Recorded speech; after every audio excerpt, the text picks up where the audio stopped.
Hello dear student, welcome to in this video. So बच्चों, आपका जो बोर्डिंग एग्जाम है उसमें सबसे मोस्ट इंपॉर्टेंट यूनिट होती है, वो होती है chemical kinetics which carry 7 mark. That is very important, that is so simple. Okay, आपको इसमें करना क्या है कि आपको फोकस करना है कुछ 7 टर्म पर, ठीक है, जिससे मैक्सिमम क्वेश्चन पूछे जाते हैं। जस्ट लाइक वो 7 टर्म्स क्या है, देखो अभी हमको फोकस करना है कि रेट लॉ, ठीक है। ये जो रेट लॉ है उसका डेफिनेशन और न्यूमेरिकल्स। न्यूमेरिकल्स देखो एनसीईआरटी के जो न्यूमेरिकल्स है ना, वो एग्जैक्टली सेम सेम पूछा जा रहा है, ठीक है। आप एनसीईआरटी के न्यूमेरिकल्स को सिंपल सिंपल न्यूमेरिकल्स को खूब अच्छे से तैयार कर लीजिए। देन आफ्टर अब रेट लॉ ऑफ लॉ, ठीक है ना। जो रेट लॉ है वो कैसे आपको डिफाइन करना होगा, ठीक है ना। उसका एक्सप्लेनेशन, सुटेबल एग्जाम्पल, फिर उसके बाद आपको कोई रिएक्शन दिया जाएगा, सिंपली एक रिएक्शन दिया जाएगा, फिर determine order of reactions and what will be the effect on the rate if the concentration of A is double, ठीक है ना। तो ऐसे क्वेश्चंस आएंगे which factor affect the rate of reaction just like pressure, temperature, okay, catalyst, surface area. Okay, so आपको इसमें focus करना होगा, थोड़ा सा आप इस पे फोकस करेंगे तो आपको अच्छी वाली तैयारी तो अभी आपकी हो गई होगी, ठीक है ना। Rate the unit of rate of reaction just like zero order reaction, first order reaction. तो इसके लिए आपको शॉर्ट वीडियो को देखना होगा। शॉर्ट वीडियो में मैंने इसको अच्छे से प्रोवाइड किया है कैसे आप फाइंड आउट कर पाओगे।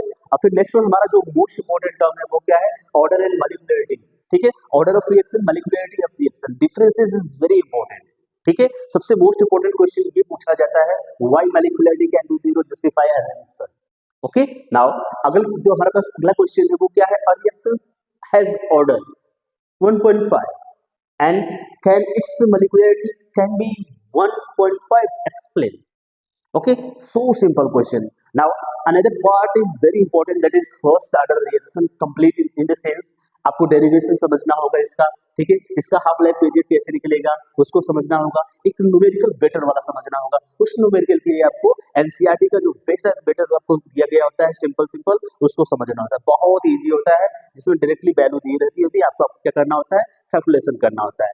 अगर आपको डेरिवेशन अच्छे से आएगा देन आप इस कैलकुलेशन को अच्छे से कर पाओगे। फोकस करना आप थोड़ा सा फर्स्ट ऑर्डर रिएक्शन का जो आपके पास न्यूमेरिकल्स है, ठीक है ना, उसको आप फोकस करिएगा, एग्जैक्टली फोकस करिए, क्योंकि जीरो ऑर्डर से में भी पूछा जाता है, फर्स्ट ऑर्डर से ज्यादा फोकस किया जाता है ना।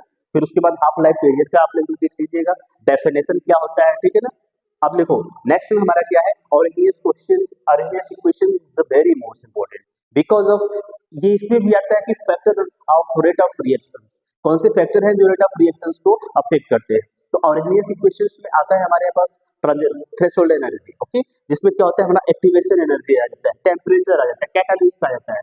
सो इट इज वेरी इंपॉर्टेंट। आपको देखो read the equations, read the Arrhenius equation, explain the meaning of each term. Okay, it में भी पूछा जा सकता है कि आपको क्वेश्चन दिया जाए और आपको हर टर्म का मीनिंग पूछा जाए, बहुत सिंपल हो जाएगा आपके लिए। देखो read the logarithm form of the Arrhenius equation, ये थोड़ा सा आपको ट्रिपिकल लगेगा लेकिन है बहुत इजी चीज, ठीक है। तो आरएनएस से जितने भी एनसीईआरटी में क्वेश्चंस बन रहे हैं उसको आप लोग जरूर देखिएगा। What happens to the rate of constant when the temperature increases. Okay, temperature increase कर रहा है, आपको टेंपरेचर बढ़ाया जा रहा है, what effect on the rate of reactions. So you can clearly say that if the temperature increases then the rate of reaction is also increases. Okay, that's why because of collision.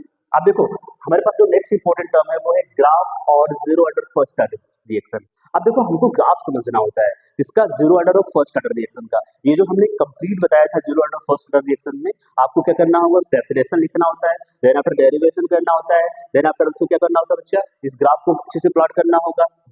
Difference between आप graph पर plot करोगे, क्या time के साथ concentration increase कर रहा है, decrease कर रहा है, अफेक्ट कर रहा है, नहीं अफेक्ट कर रहा है, इसको आप लोग प्रॉपर्ली तैयार कर लीजिए, ठीक है ना। Draw the concentration with time, graph of zero order reactions, क्या अफेक्ट करता है जीरो ऑर्डर रिएक्शंस।